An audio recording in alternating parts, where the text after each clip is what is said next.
Hay mentiras pequeñas, de esas que nacen casi por vergüenza, para tapar un detalle, para esquivar una conversación incómoda, para ganar unas horas antes de decir la verdad. Y luego hay mentiras que se construyen como una casa entera, con paredes, ventanas, pasillos, habitaciones cerradas y una puerta principal tan limpia, tan bien pintada, tan perfectamente colocada, que durante mucho tiempo nadie se atreve a mirar si debajo de esa fachada hay algo podrido. Esta es una historia sobre una mentira así. Una mentira contada con calma, sin temblores, sin grandes contradicciones al principio. Una mentira que no sonaba a mentira porque quien la decía parecía demasiado roto como para estar fingiendo.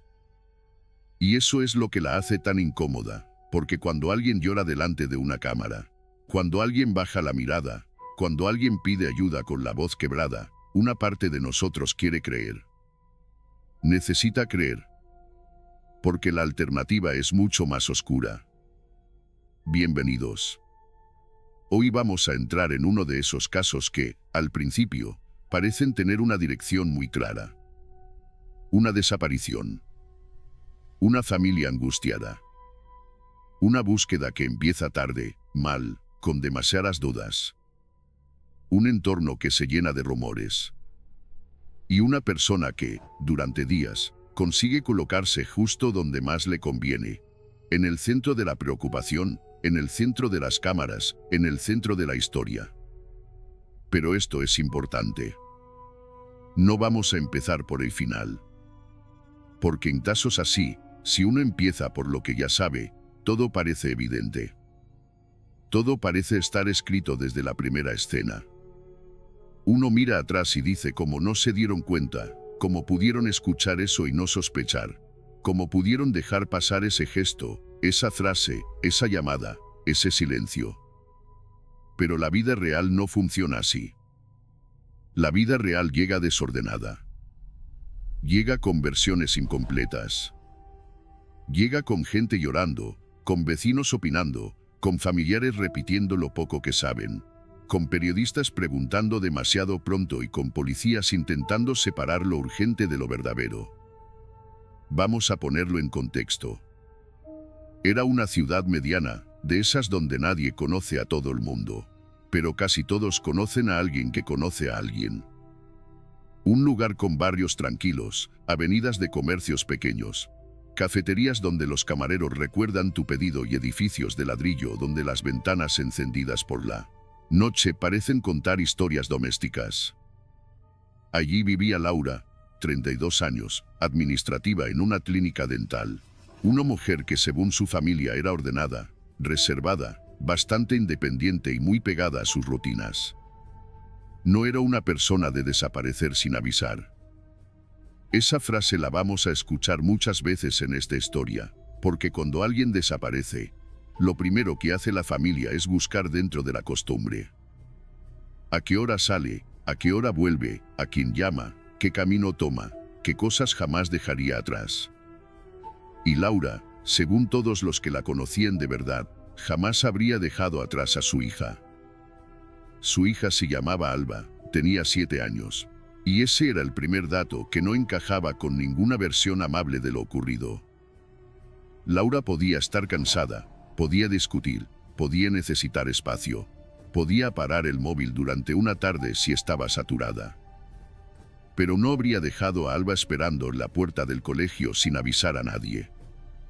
No un martes. No sin llamar a su madre.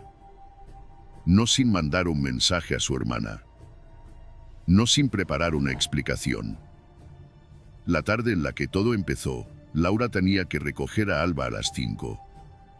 A las 5:10, la niña seguía esperando. A las 5:20, una profesora llamó al número de Laura. Nadie contestó.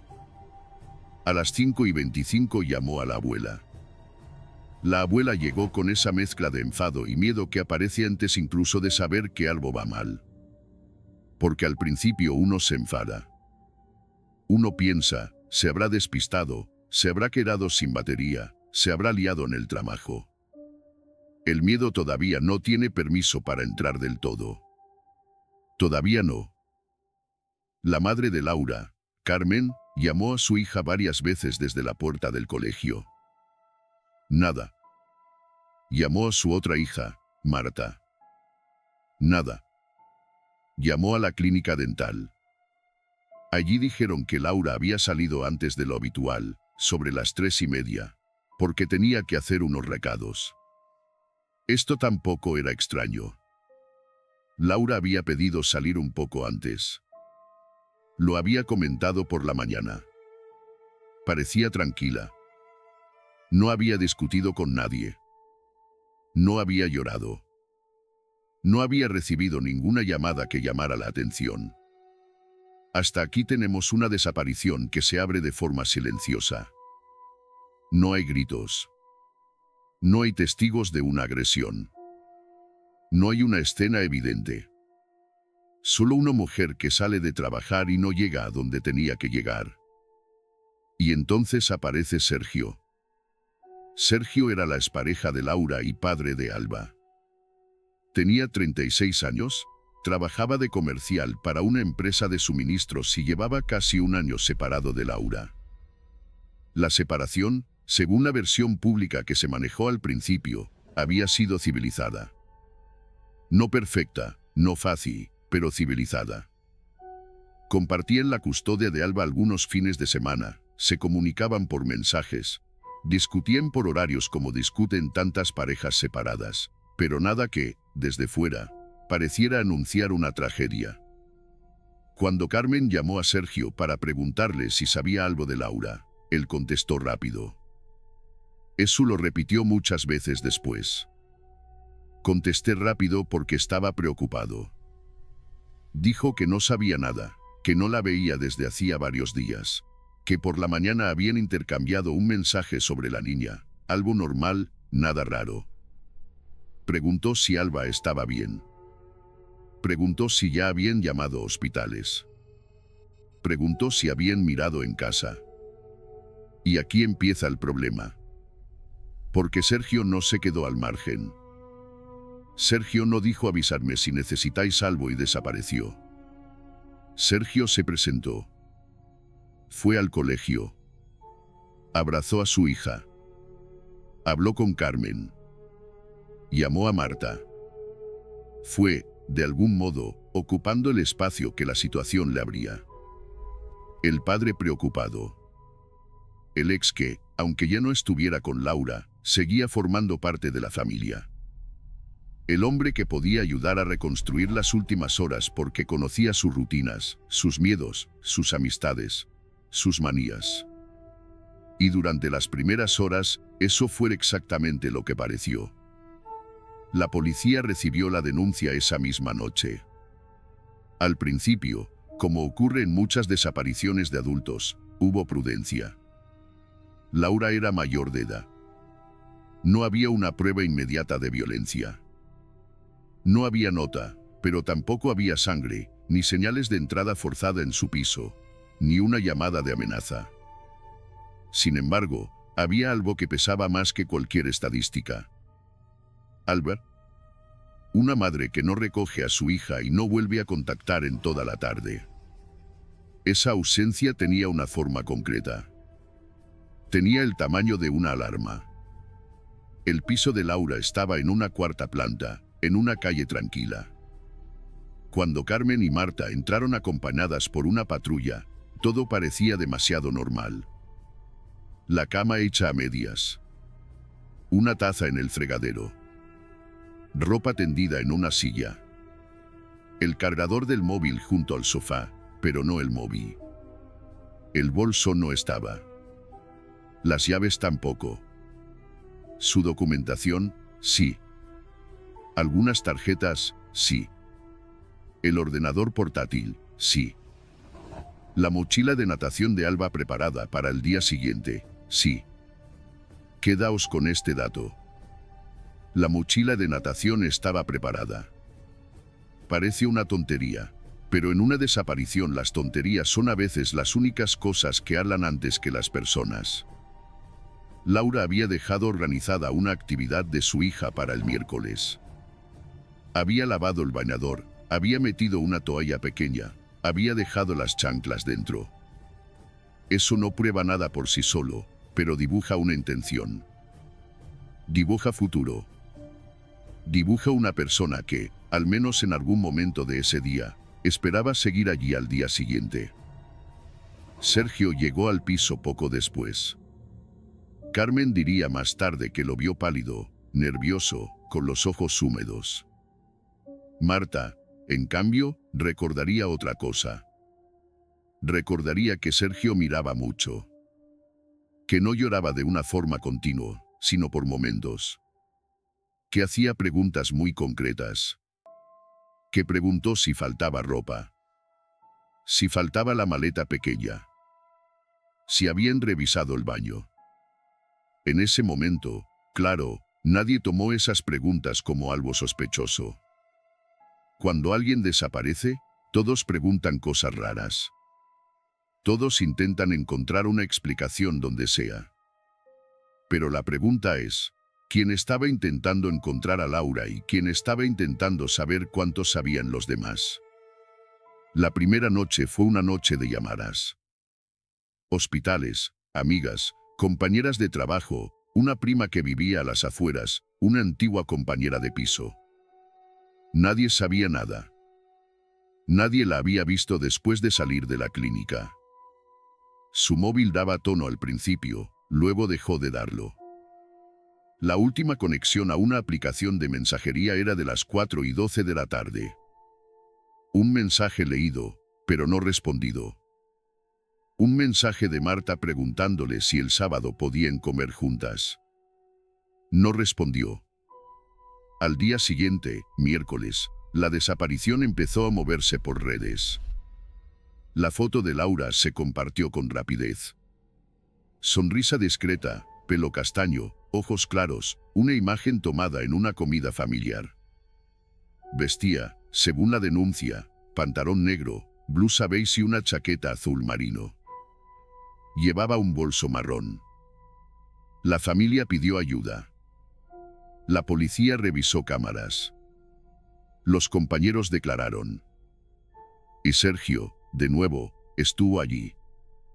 Hay personas que, en una crisis, se vuelven útiles de manera natural. Sergio parecía una de ellas. Hablaba con los agentes. Llevaba café a Carmen. Se ocupaba de Alba. Contestaba a periodistas locales con frases medidas, con dolor, con esa contención que a mucha gente le pareció digna. Decía que Laura era una madre maravillosa. Decía que si alguien la tenía, por favor, la dejara volver. Decía que su hija preguntaba por ella y que no sabían qué decirle. Esas declaraciones tuvieron efecto. La gente empatizó con él. En los comentarios, muchos decían: pobre hombre, se nota que está destrozado. Otros decían: aunque estén separados, se ve que la quiere. Y esto todavía no es lo peor. Lo peor es que esa imagen pública empezó a influir, aunque nadie quisiera admitirlo, en la forma en que el entorno miraba la historia. Porque si Sergio estaba tan presente, tan colaborador, tan aparentemente devastado, entonces quizá la explicación tenía que estar en otra parte. Se habló de una huida voluntaria. Se habló de una crisis emocional. Se habló de una posible nueva relación que nadie conocía. Se habló de deudas, de problemas laborales, de una discusión con una amiga. Como siempre ocurre, la víctima empezó a ser revisada por dentro. Su vida, sus mensajes, sus silencios, sus días malos. Todo se convirtió en material de sospecha. Y aquí hay que tener mucho cuidado, porque investigar no es lo mismo que juzgar. Claro que había que mirar todas las posibilidades. Claro que había que reconstruir sus últimas semanas. Pero también hay una forma de mirar que, sin darse cuenta, empieza a cargar sobre la persona desaparecida la responsabilidad de no estar. Laura no estaba para defenderse. Sergio sí. El miércoles por la tarde, las cámaras dieron el primer avance. Una cámara de una farmacia captó a Laura caminando a las 3:48 por una avenida cercana a la clínica. Iba sola. Miraba el móvil. No parecía asustada. 10 minutos después, otra cámara la mostró entrando en una calle lateral donde no había tantas cámaras. Esa calle llevaba, entre otros lugares, a una zona de aparcamiento, a una parada de autobús y a un pequeño parque. Después de eso, nada. Nada visible, al menos. Cuando se revisó el móvil de Laura a través de los registros de antena, se comprobó que el dispositivo había estado activo en esa zona durante un rato. Luego se desplazó hacia el norte de la ciudad. A las 4:36 dejó de emitir señal. Ese dato abrió una posibilidad inquietante. Laura pudo haber subido a un coche. Pudo haberlo hecho voluntariamente. Pudo haber sido obligada. Pudo haber ido a encontrarse con alguien. Y ahora viene una de esas pequeñas piezas que en el momento parecen administrativas, casi aburridas, pero que después se vuelven enormes. Esa misma tarde, Sergio dijo a la policía que entre las 3 y las 5 había estado trabajando. Que había visitado a un cliente en un polígono industrial a varios kilómetros de allí, que después había pasado por una gasolinera y que luego había vuelto a la oficina. Una coartada sencilla. Una coartada normal. Una coartada que, de entrada, no sonaba fabricada porque tenía lugares, horarios y una rutina laboral detrás. Los agentes pidieron confirmación. La empresa dijo que Sergio tenía libertad de movimientos. El cliente confirmó una visita, pero no pudo precisar la hora exacta. La gasolinera tenía cámaras, pero el sistema de grabación sobrescribía en pocos días. En ese momento, todavía estaban a tiempo de recuperar las imágenes. Pero no se pidieron de inmediato. Esto es importante. No porque una cámara, por sí sola, vaya a resolver siempre un caso, sino porque en las primeras 48 horas cada minuto vale. Cada archivo que se borra, cada testigo que olvida, cada conversación que se contamina con noticias y rumores, estrecha el camino. Y en esta historia, como en tantas, hubo datos que no se perdieron porque no existieran, sino porque nadie los agarró cuando todavía estaban al alcance. El jueves, Sergio dio una entrevista más larga a una televisión local. Fue una entrevista breve, pero muy repetida. Apareció con ojeras, chaqueta oscura, manos juntas. Dijo que no entendía nada. Que Laura jamás haría sufrir así a su hija. Que la policía estaba trabajando. Que cualquier persona que supiera algo debía hablar. Y hubo una frase que quedó flotando, una frase que mucha gente interpretó como amor y que después, con el tiempo, sonaría distinta. Dijo que él conocía a Laura mejor que nadie.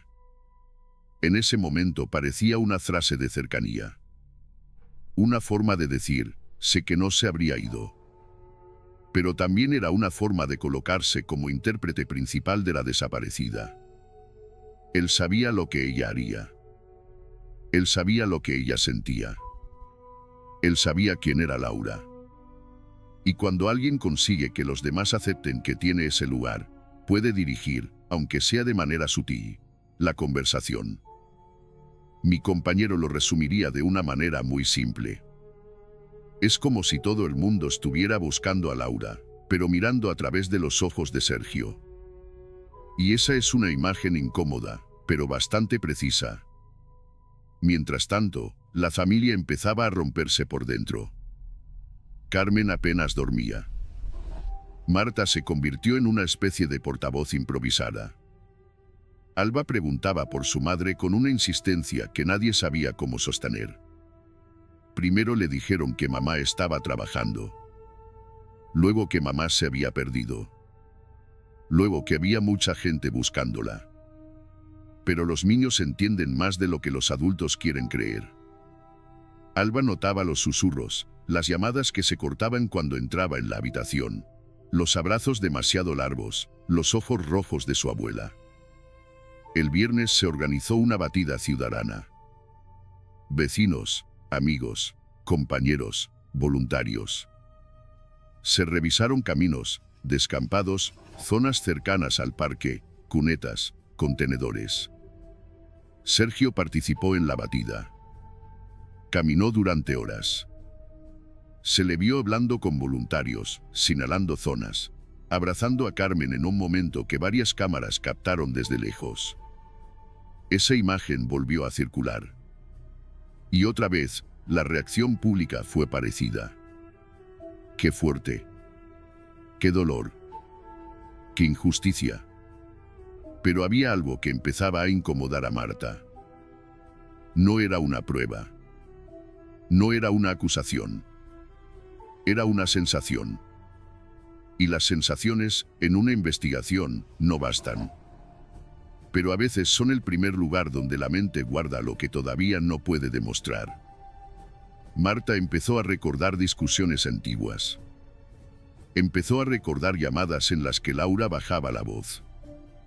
Empezó a recordar que su hermana, unos meses antes, le había dicho que Sergio no aceptaba bien ciertas cosas. Que preguntaba demasiado por sus planes. Que quería saber con quién quedaba. Que a veces aparecía con cualquier excusa. Que cuando discutían por Alba, el tema de fondo no siempre era Alba. Era el control.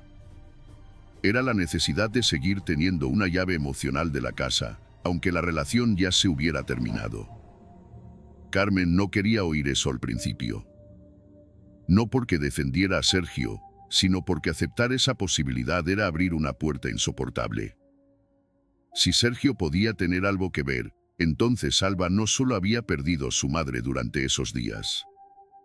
También estaba siendo abrazada por alguien que tal vez sabía dónde estaba. La policía, por su parte, sí empezó a revisar con más atención el entorno cercano. Esto no fue inmediato ni espectacular. No hubo una detención repentina. No hubo una confesión. Hubo llamadas cruzadas, horarios, cámaras, movimientos bancarios, declaraciones repetidas. Y en ese trabajo lento apareció una primera grieta. Sergio había dicho que no veía a Laura desde hacía varios días. Pero una vecina del edificio de Laura declaró que lo había visto salir del portal el martes por la mañana. Al principio, el dato parecía menor. Sergio podía haber ido a dejar algo de Alba. Podía haber pasado por cualquier motivo. Cuando se le preguntó, él corrigió su versión. Dijo que sí, que había pasado un momento por la mañana, pero que no lo había mencionado porque le parecía irrelevante. Había dejado unos papeles del colegio en el buzón. No había subido. No había visto a Laura. Solo había entrado al portal. Vale, hasta aquí tenemos una corrección. Y una corrección no es una mentira completa. La memoria falla. La gente omite cosas. En una situación de estrés, uno puede explicar mal sus movimientos. Pero aquí la clave no es solo que corrigiera. La clave es que corrigió cuando otro dato lo obligó a hacerlo. Y eso cambia el peso de la frase. Porque una cosa es acordarte después, y otra distinta es recordar únicamente cuando alguien ya te ha visto. La vecina insistió en que Sergio no se quedó en los buzones. Dijo que lo vio cerca del ascensor.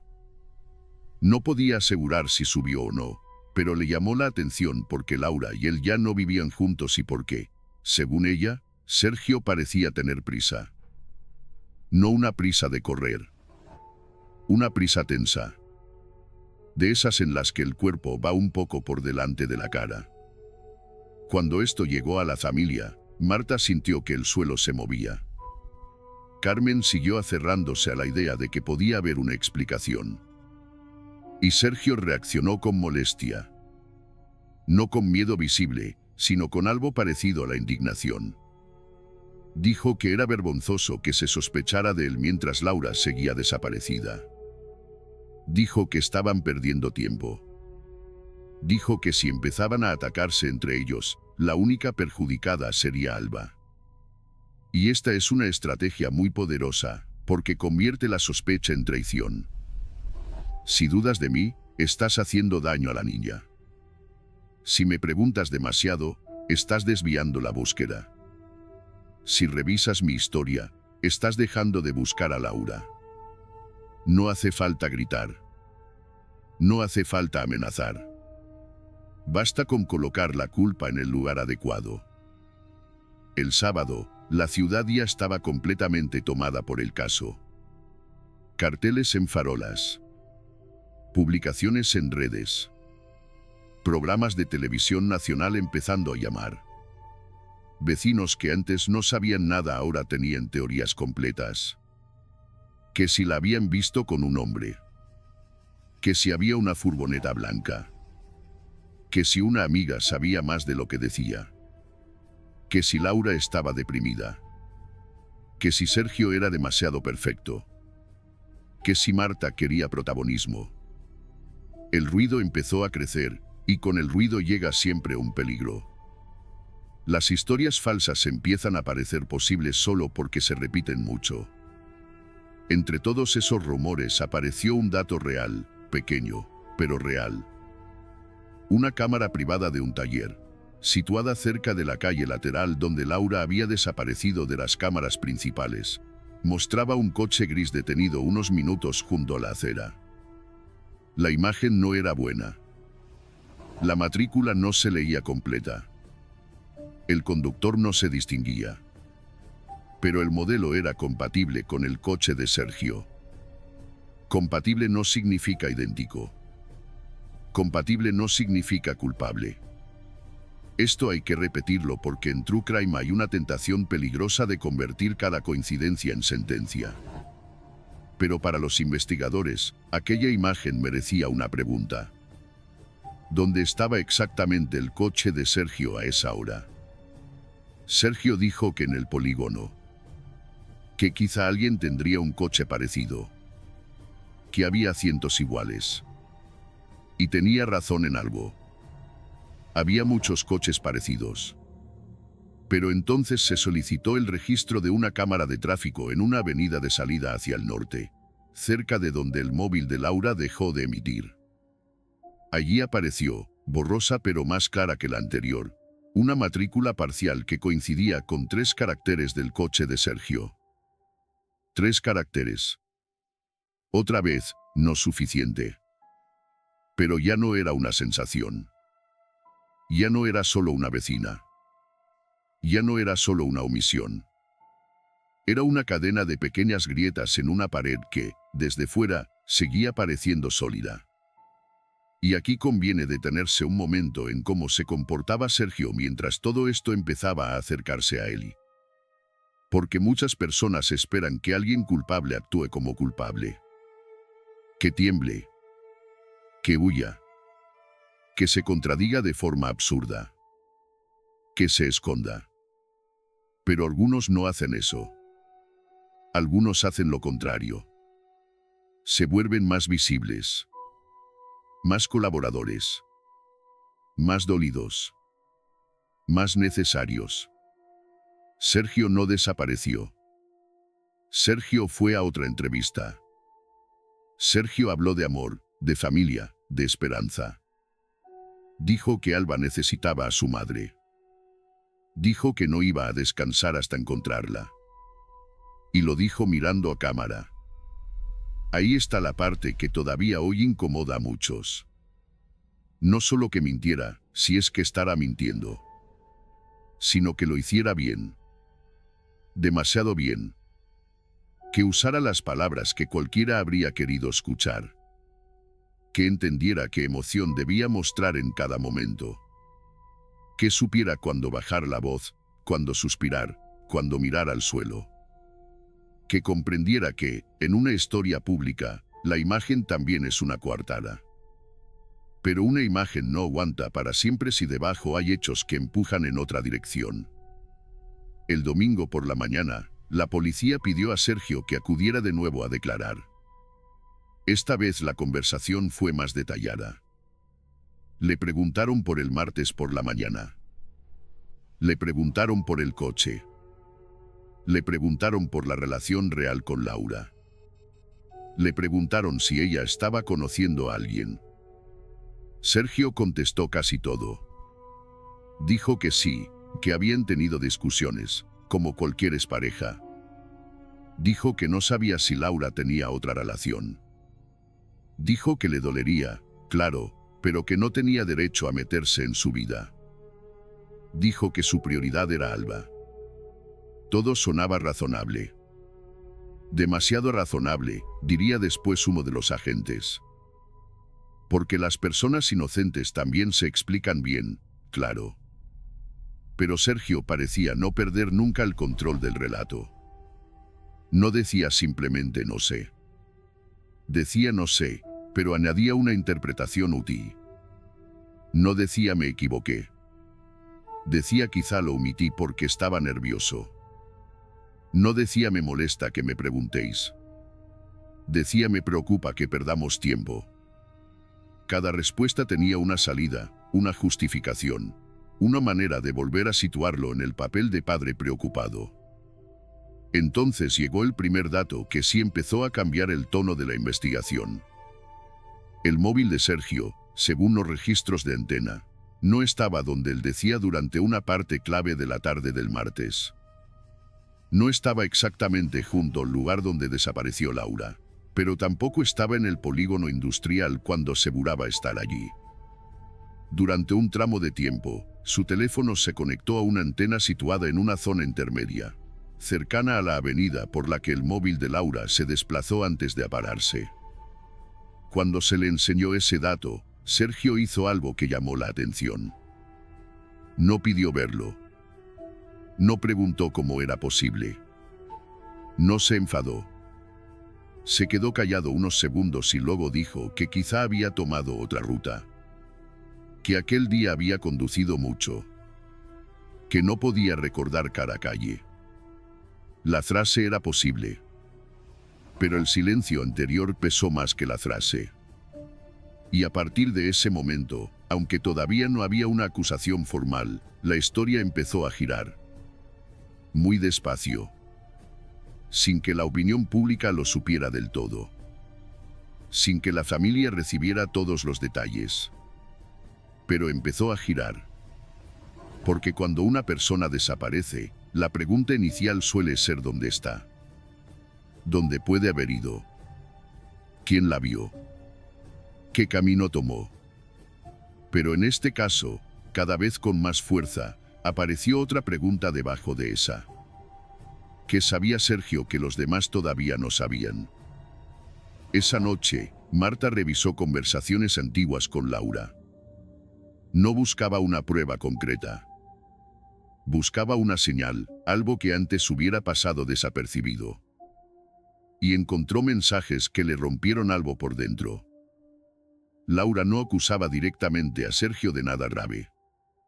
No decía tengo miedo de que me alaraño. No escribía una frase clara que pudiera haber cambiado la investigación desde el primer minuto. Lo que había era más sutil y quizá por eso, más real. Decía que estaba agotada. Que Sergio no aceptaba límites. Que cada vez que ella intentaba organizar su vida, él encontraba una forma de aparecer. Que le daba miedo que Alba notara la tensión. Que a veces prefería ceder para no discutir. Ceder para no discutir. Esa frase, en muchas historias, es una alarma que suena bajito. Tan bajito que el entorno se acostumbra. Porque desde fuera parece paciencia. Parece madurez. Parece una separación llevada con calma. Pero a veces ceder no es paz. A veces ceder es una estrategia de supervivencia cotidiana. Una forma de mantener el día en orden. Una forma de evitar que alguien se enfade, que alguien insista, que alguien convierta una conversación sobre horarios en una batalla sobre poder. Marta llevó esos mensajes a la policía el lunes por la mañana. Para entonces, Sergio ya sabía que el foco se estrechaba. Lo sabía porque los agentes habían repetido preguntas. Lo sabía porque algunos periodistas empezaban a plantear dudas. Lo sabía porque Carmen estaba más fría. Porque Marta ya no lo miraba igual.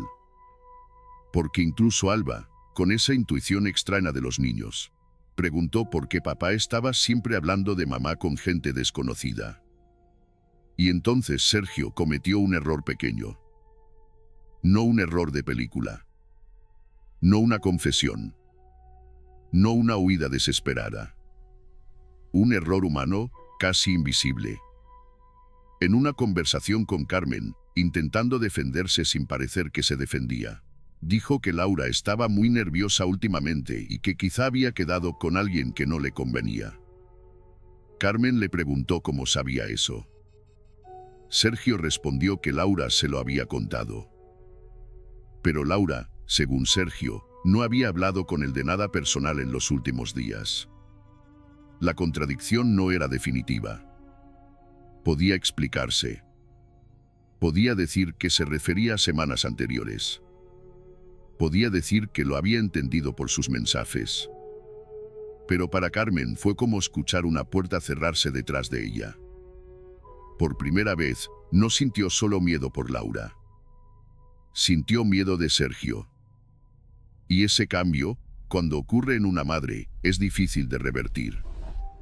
La policía solicitó entonces una revisión más profunda del coche de Sergio. Él aceptó. Lo hizo con gesto cansado, casi ofendido, pero aceptó. Dijo que no tenía nada que ocultar.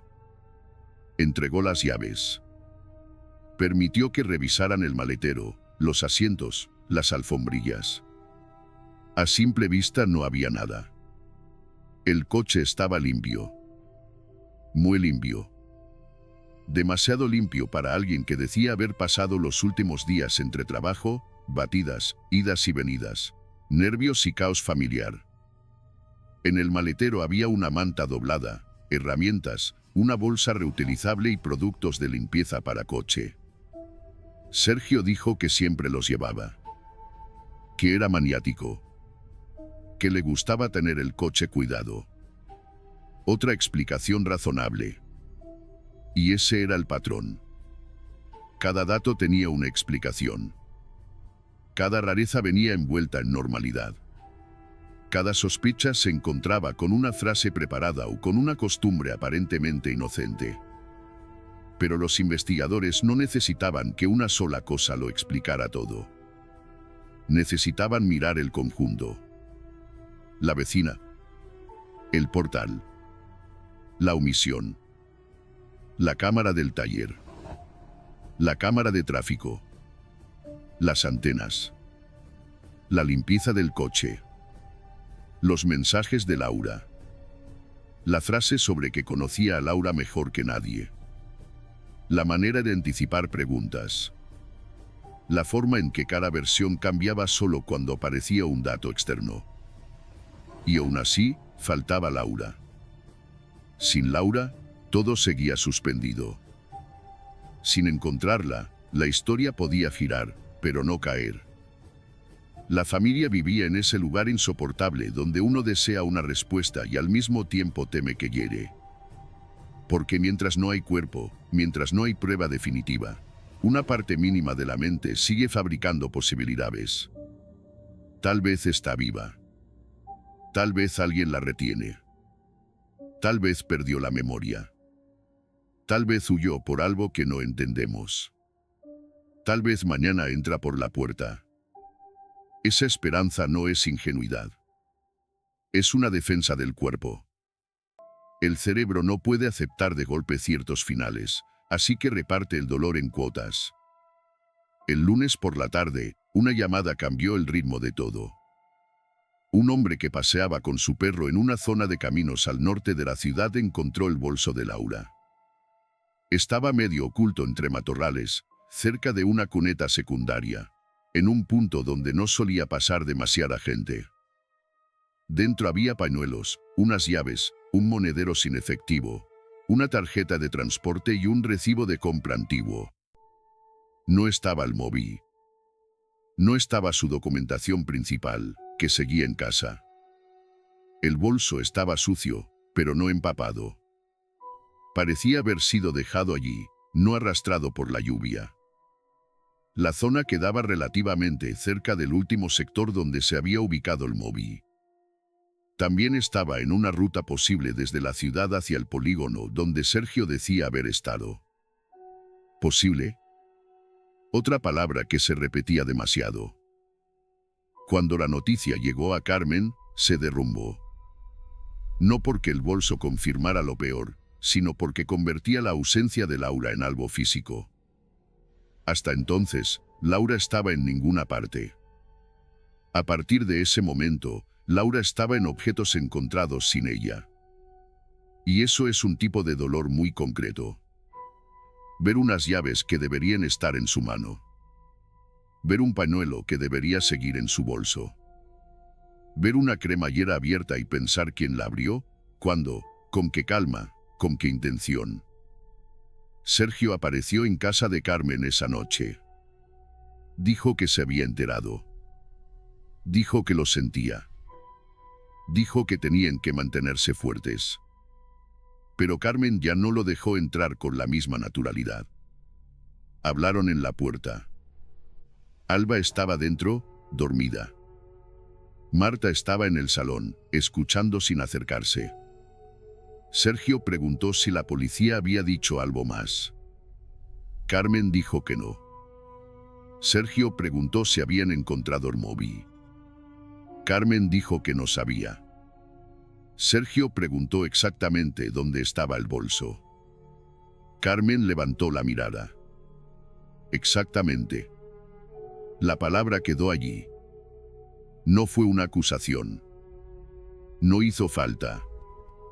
Sergio se dio cuenta, corrigió, dijo que preguntaba por angustia, porque quería ayudar, porque necesitaba imaginar el recorrido. Pero algo se había roto. No en voz alta. No todavía. Pero se había roto. Esa misma noche, Marta llamó a la gente que llevaba el contacto con la familia y le contó la conversación. No exageró. No dijo estoy segura. Solo dijo que Sergio estaba preguntando demasiado por detalles que aún no se habían hecho públicos. El agente escuchó. Tomó nota. Y aunque no podía decirle mucho, le pidió que si Sergio volvía a contactar, intentara recordar las palabras exactas. Palabras exactas. En una historia construida sobre mentiras, las palabras exactas empiezan a ser pequeñas huellas. Al día siguiente, los análisis preliminares del coche no dieron una respuesta inmediata, pero sí una novedad. En una zona del maletero, bajo una junta de goma, apareció un resto mínimo que requería estudio. No vamos a convertir esto en una escena de laboratorio milagrosa, porque la realidad no funciona como una serie. Un resto no habla solo. Hay que identificarlo, contextualizarlo, descartar contaminación, compararlo. Pero para los agentes fue suficiente para no soltar el hilo. Sergio fue llamado otra vez. Esta vez no llegó como padre colaborador. Llegó acompañado de un abogado. Y eso, por supuesto, era su derecho. Tener abogado no vuelve culpable a nadie. Pero el cambio de actitud fue evidente. Ya no quería explicar tanto. Ya no quería reconstruir con detalle. Ya no quería aparecer como el hombre que ayudaba a todos. Ahora medía las respuestas de otra manera. Y cuando le preguntaron por el bolso de Laura, dijo que no sabía nada. El agente le preguntó cómo había sabido que estaba cerca de una cuneta. Sergio dijo que lo había oído en televisión. Pero ese detalle no había salido en televisión. Ahí, por primera vez, la mentira dejó de ser elegante. No se rompió entera, pero se agrietó a la vista de todos los que estaban en esa sala. Sergio intentó corregir. Dijo que quizás se lo había dicho alguien. Que con tantas llamadas ya no recordaba. Que todo el mundo hablaba del caso. Que estaban intentando pillarlo con tecnicismos mientras Laura seguía desaparecida. Otra vez Laura como escudo. Otra vez la búsqueda como defensa. otra vez Alba como argumento moral. Pero esta vez no funcionó igual. Porque los investigadores ya no estaban escuchando a un hombre angustiado que cometía errores por dolor. Estaban escuchando a alguien que parecía saber demasiado y recordar demasiado poco al mismo tiempo. Y aquí es donde todo lo que parecía claro empieza a romperse de verdad. Porque hasta ese momento la historia pública era la de una mujer desaparecida y una expareja demasiado presente. A partir de ahí, la investigación empezó a mirar hacia una posibilidad mucho más oscura. Una posibilidad en la que la desaparición no había sido improvisada del todo. Una posibilidad en la que la mentira no había nacido después del crimen, sino antes. Una posibilidad en la que Sergio no solo había mentido para cubrirse, sino que llevaba días, quizás semanas, preparando el terreno emocional para que, cuando Laura saltara, todos miraran hacia otro lado durante el tiempo suficiente. Y si eso era cierto, entonces la pregunta ya no era solo qué le había pasado a Laura aquella tarde.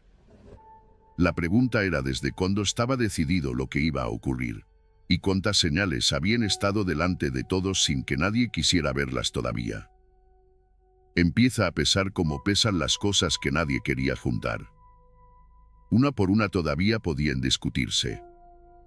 Todas juntas formaban un dibujo que ya no parecía casual. Y aún así, lo más desesperante era que el centro seguía vacío. Laura no aparecía. No había una escena cerrada. No había una respuesta completa.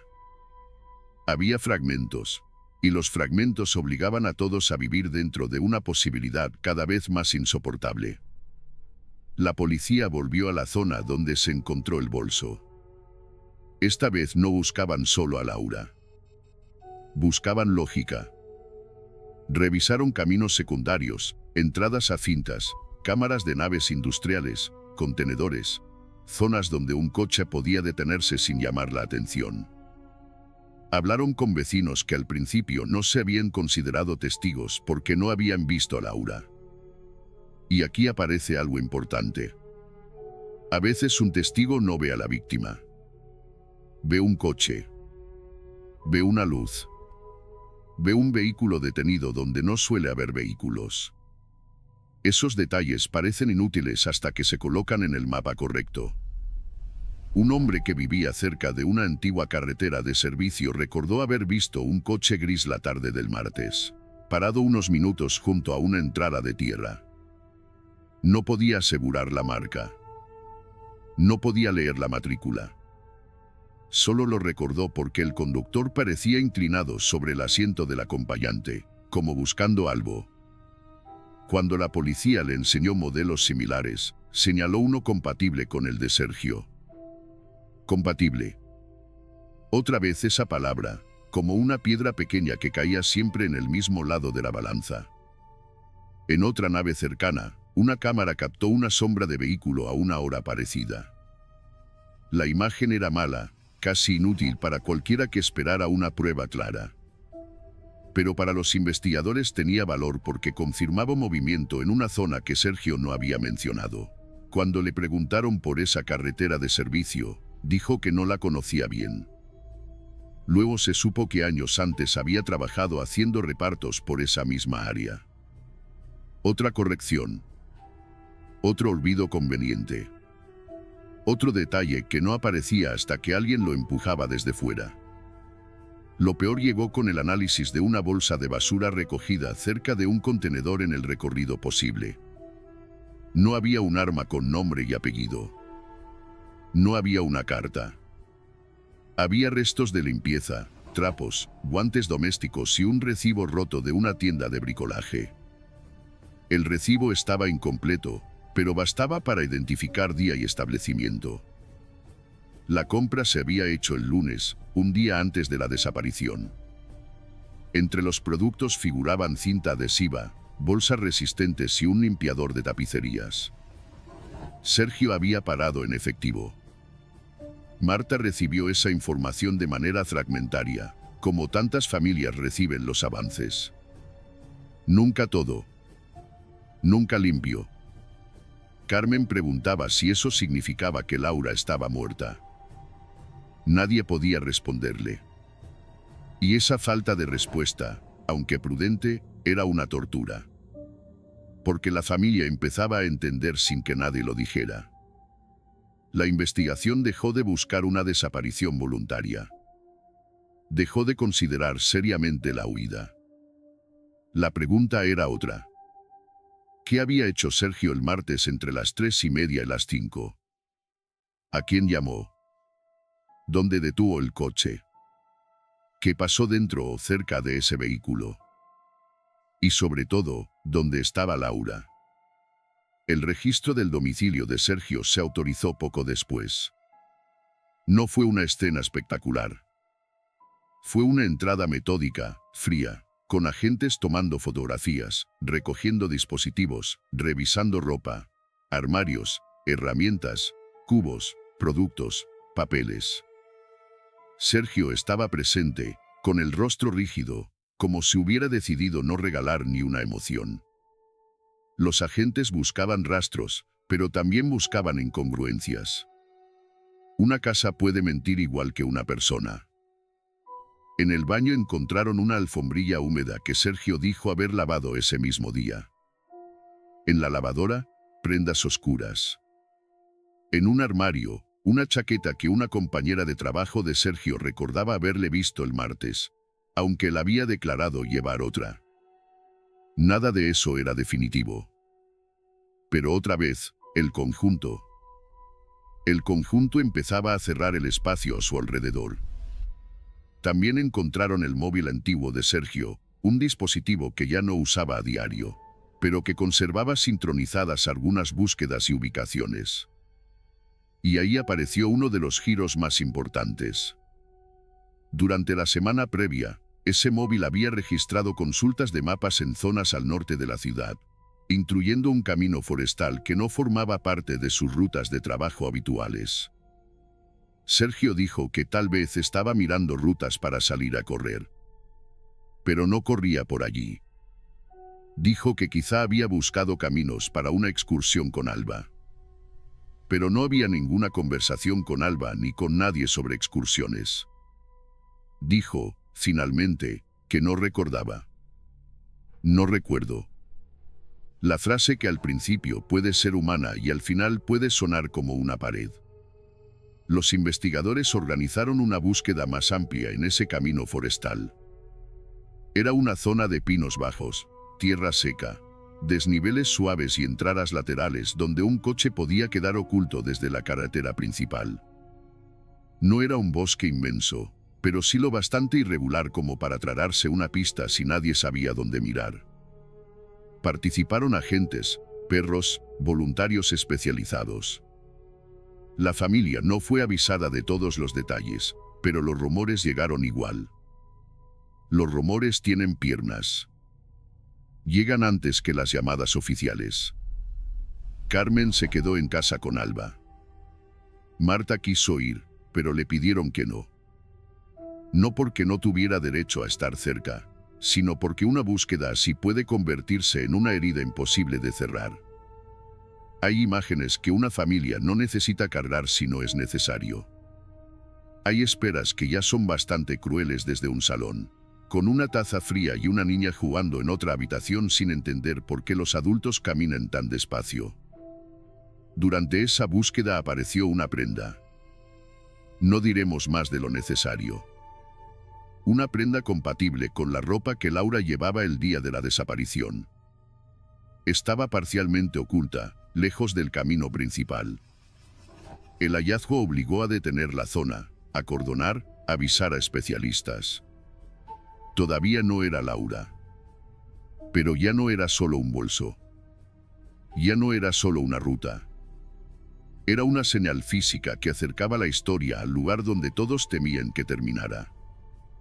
Cuando se confirmó a la familia que habían encontrado un elemento relevante, Carmen no gritó.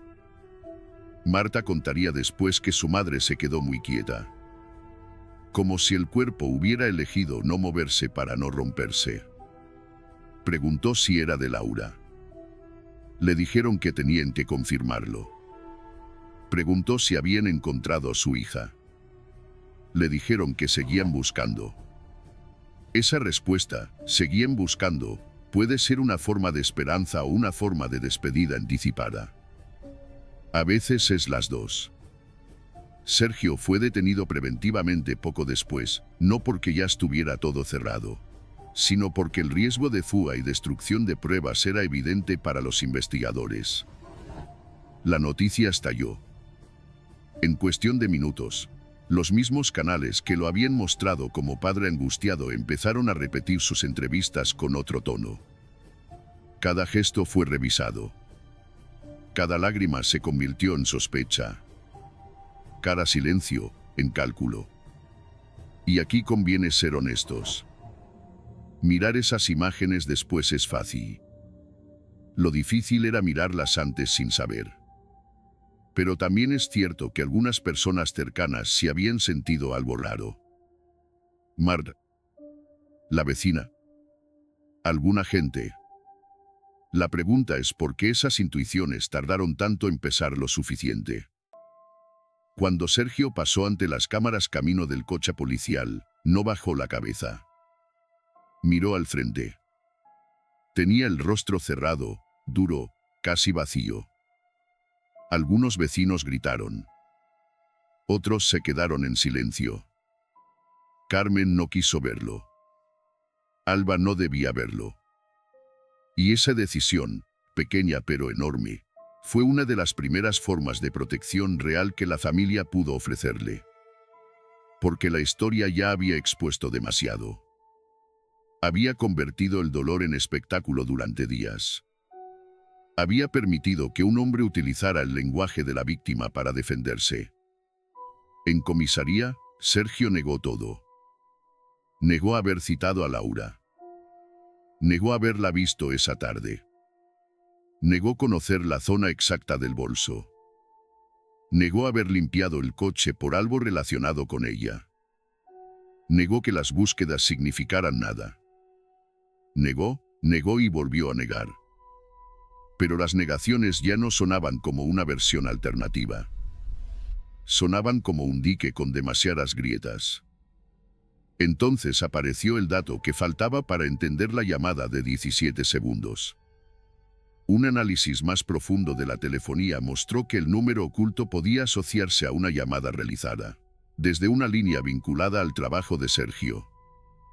No era una prueba absoluta por sí sola, pero colocaba a Sergio en el origen probable de esa llamada. Y si Sergio había llamado a Laura justo antes de que ella se desviara de su ruta, la historia cambiaba. Ya no era una coincidencia de movimientos. Era contacto directo. Era una cita o una trampa. Era el último hilo antes de la desaparición. La policía le planteó esto en una nueva declaración. Sergio dijo que no. Dijo que alguien podía haber usado esa línea. Dijo que en la oficina varias personas tenían acceso. Dijo que estaban construyendo una historia contra él porque necesitaban un culpable. La frase tenía fuerza, porque en cualquier investigación existe el peligro de fijarse demasiado pronto en una persona. Pero aquí no se trataba de necesidad. Se trataba de acumulación. Y la acumulación era cada vez más difícil de ignorar. Los agentes revisaron quién estaba en la oficina en el momento de la llamada. La mayoría podía demostrar presencia en otros lugares o no tenía motivo para llamar a Laura. Sergio había estado fuera. Otra vez fuera. Otra vez en movimiento. Otra vez en ese espacio de tiempo donde su versión se volvía borrosa. Mientras la búsqueda avanzaba metro a metro y cada marca sobre el terreno acercaba una verdad que nadie estaba preparado para escuchar del todo. Y esa verdad llegó en una mañana gris, cuando los equipos de búsqueda volvieron al camino forestal con una precisión distinta. Ya no caminaban al azar. Seguían la ruta del coche, los puntos donde alguien podía detenerse sin ser visto, las zonas que Sergio había consultado días antes. Cerca de una hondonada cubierta por ramas secas, un perro se detuvo. A partir de ahí, todo ocurrió despacio. Sino porque hay momentos en los que el tiempo parece romperse y cada segundo pesa más de lo normal. Los agentes apartaron tierra, vegetación, restos arrastrados por el viento. Encontraron primero un objeto, luego otro. Después lo que nadie quería encontrar y todos llevaban días temiendo. Laura estaba allí. No vamos a convertir ese hallazgo en una imagen innecesaria. Lo importante es que Laura dejó de ser una desaparecida para convertirse en una víctima encontrada en un lugar al que, según todo lo que se sabía de su vida, no tenía ningún motivo para ir sola. Un lugar apartado, elegido no por ella, sino por alguien que necesitaba ocultarla. Cuando llamaron a Carmen, la voz de la gente ya le dijo más que las palabras. Hay noticias que llegan antes por el tono. Le dijeron que necesitaban confirmar oficialmente la identidad. Carmen no preguntó mucho. Marta estaba a su lado. Alba estaba en el colegio. La casa seguía igual. Los juguetes seguían en su sitio. La vida seguía colocada como si Laura pudiera entrar y ordenar el caos con una frase cansada. Pero Laura ya no iba a volver. La confirmación llegó horas después. Era ella. Y aquí cambia la historia otra vez. Porque mientras Laura estaba desaparecida, Sergio podía esconderse detrás de la incertidumbre. Podía decir que la buscaban. Podía señalar cualquier hipótesis alternativa. Pero cuando Laura apareció en una zona vinculada a sus movimientos, después de una llamada que lo conectaba con sus últimos minutos conocidos, después de la limpieza del coche, después de las búsquedas y de las mentiras, la incertidumbre dejó de protegerlo como antes. La autopsia confirmó una muerte violenta. No es necesario entrar en el morbo. Sí es importante decir que los investigadores situaron la muerte en un margen compatible con la tarde de la desaparición. Eso desmontaba cualquier rumor sobre una huida, cualquier teoría inventada para llenar el vacío. Laura no había abandonado a su hija. Laura fue arrebatada de su vida en un tramo de tiempo breve, por alguien que sabía cómo acercarse a ella. La prueba que terminó de cerrar el círculo llegó desde el coche. Aquellos restos mínimos encontrados bajo la junta del maletero resultaron compatibles con Laura. Además, los especialistas detectaron señales de limpieza reciente en zonas concretas, no una limpieza general cualquiera, sino una limpieza dirigida. Sergio había intentado borrar, pero borrar también deja huella. A veces la ausencia de suciedad donde debería haberla es una forma de presencia. Cuando le comunicaron estos avances, Sergio mantuvo la negación. Dijo que Laura había subido a su coche alguna vez en el pasado, que era normal, que compartían una hija. Otra vez, la explicación tenía una parte posible. Pero los peritos hablaban de ubicación, de contexto, de compatibilidad temporal, de una suma de elementos que no encajaba con un viaje cualquiera de semanas atrás. La mentira todavía intentaba adaptarse. Eso es lo que hacen las mentiras grandes cuando no pueden mantenerse intactas. Cambian de forma. Ya no dicen no hay nada. Dicen eso puede explicarse. Ya no dicen yo no estuve cerca. Dicen quizá pasé por allí por otro motivo. Cada nueva prueba obliga a la mentira a hacerse más estrecha, más incómoda, más difícil de respirar. Pero Sergio seguía sin confesar. La defensa insistió en que no había testigos directos del crimen. Y era cierto. Nadie había visto el momento exacto. Nadie había grabado a Sergio atacando a Laura. Nadie había escuchado una confesión. Pero la justicia no se construye solo con una cámara perfecta. También se construye con indicios sólidos, relacionados entre sí, incapaces de explicarse de manera razonable sin forzar demasiado la realidad. La llamada breve.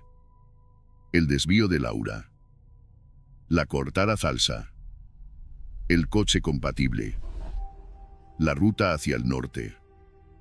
El teléfono de Sergio en zonas que no correspondían a su versión. El bolso. La prenda. Las búsquedas de mapas. Los productos de limpieza. Los restos en el coche. Las preguntas sobre detalles no publicados. Las contradicciones que siempre aparecían cuando un dato nuevo lo obligaba a moverse. Vale, hasta aquí tenemos algo más que sospecha. Tenemos una historia que, pieza a pieza, empieza a responder la pregunta principal. No con una sola explosión de certeza, sino con muchas certezas pequeñas en la misma dirección. El juicio fue duro, no por teatral, sino por humano. Carmen tuvo que hablar de su hija en pasado. Marta tuvo que explicar mensajes que ya no podía contestar. Sergio escuchó casi siempre inmóvil. Cuando llegó su turno, volvió a negar. Dijo que amaba a su hija. Dijo que nunca habría hecho algo que la dejara sin madre. Pero esta vez la sala ya conocía el camino completo. Ya no estaba sola frente a una actuación. La acusación sostuvo que Sergio había citado a Laura con una excusa relacionada con Alba o con la custodia. Laura acudió porque lo conocía y porque no esperaba que la conversación cruzara una frontera definitiva. Las búsquedas previas, la compra de materiales, la elección de una zona apartada y la limpieza posterior apuntaban a planificación. La defensa intentó abrir grietas. Dijo que una llamada de 17 segundos no probaba una trampa. Dijo que mirar mapas no era elegir un lugar. Dijo que un resto en un coche compartido por una expareja no bastaba. Cada argumento, aislado, podía sonar razonable. Pero para aceptar la inocencia de Sergio, había que aceptar demasiadas coincidencias orientadas en la misma dirección. Demasiados olvidos justo donde convenía. El tribunal tuvo que enfrentarse a una pregunta esencial. Cuando una cadena de indicios deja de ser una posibilidad y se convierte en certeza. No una certeza absoluta sobre cada segundo, porque eso rara vez existe. Sino una certeza suficiente, razonada, construida sobre hechos probados. La sentencia declaró probado que Sergio había provocado la muerte de Laura y había intentado ocultar el crimen, mediante una puesta en escena de preocupación y colaboración. La condena no devolvió nada. Ninguna sentencia devuelve a una madre a la puerta del colegio. Ninguna pena repara una mochila preparada para un miércoles que nunca llegó. Pero sí puso un nombre judicial a lo que durante días había sido niebla. Culpable. La palabra cayó tarde para la familia, pero cayó. Y a partir de ahí empezó otra etapa, menos visible y quizá igual de difícil. La etapa en la que se apagan las cámaras. La etapa en la que el nombre de Laura aparece en titulares cada vez más breves y luego va desapareciendo del ciclo de noticias. Pero la familia sigue. Alba crece. Carmen aprende a vivir con una silla vacía. Marta vuelve una y otra vez a los mensajes antiguos, no para encontrar una prueba, sino para escuchar de algún modo la voz de su hermana. Las víctimas no son solo el momento de su muerte. Laura era su trabajo, su hija, sus manías, sus planes, sus enfados, sus audios largos, su manera de dejar preparada una mochila. Y cuando contamos una historia así, no debería ser para admirar la inteligencia de quien mintió, sino para entender el daño que puede hacer alguien capaz de usar la confianza como herramienta. Porque sí, Sergio mintió bien. Demasiado bien. Mintió con lágrimas. Mintió con frases de padre. Mintió llevando café. Mintió participando en batidas. Mintió pronunciando el nombre de Laura como si todavía quisiera encontrarla. Y quizá por eso este caso golpea de una forma tan incómoda. Nos obliga a aceptar que una persona puede interpretar el papel correcto en el momento correcto. Que la serenidad no siempre es inocencia y el llanto no siempre es verdad. Pero también deja otra lección, más difícil y más necesaria. Las señales pequeñas importan. No para condenar a alguien sin pruebas. Importan porque a veces una mujer cuenta su miedo en voz baja antes de poder nombrarlo. Importan porque el control no siempre llega con amenazas directas. A veces llega con preguntas constantes, con apariciones inesperadas, con la sensación de que cualquier límite será castigado emocionalmente. Más allá del morbo, lo que queda aquí es una historia de confianza rota. Una mujer que intentaba ordenar su vida. Una niña que esperaba a su madre en la puerta del colegio. Una familia que primero creyó estar buscando a Laura junto a Sergio y después descubrió que quizá había estado buscando bajo su sombra. Y una mentira que pareció fuerte durante días, pero que terminó cayendo porque los hechos, aunque a veces lleguen tarde, tienen una forma obstinada de seguir empujando. Durante un tiempo, Sergio logró ocupar el centro de la historia. Logró hablar por ella.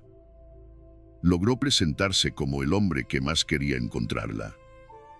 Pero al final, cada mentira que levantó terminó señalando el lugar del que intentaba apartar la mirada. Y aunque la justicia no cura, aunque ninguna condena alcanza para reparar lo irreparable, al menos dejó escrito algo que la familia necesitaba que el mundo entendiera. Laura no se fue. A Laura le fallaron muchas cosas. Le falló quien debía respetar su distancia. Le falló el tiempo que se perdió. Le falló esa tendencia humana a creer antes al que habla fuerte que a quien ya no puede hablar. Pero no le falló del todo la verdad. La verdad llegó tarde, llegó incompleta en algunos bordes, llegó después de demasiadas noches sin dormir, pero llegó. Y cuando llegó, hizo lo único que podía hacer. Quitó a Sergio del lugar de víctima, devolvió a Laura al centro de su propia historia y dejó una advertencia que conviene no olvidar. A veces la mentira más peligrosa no es la que suena absurda. Es la que suena exactamente como esperamos que suene la verdad.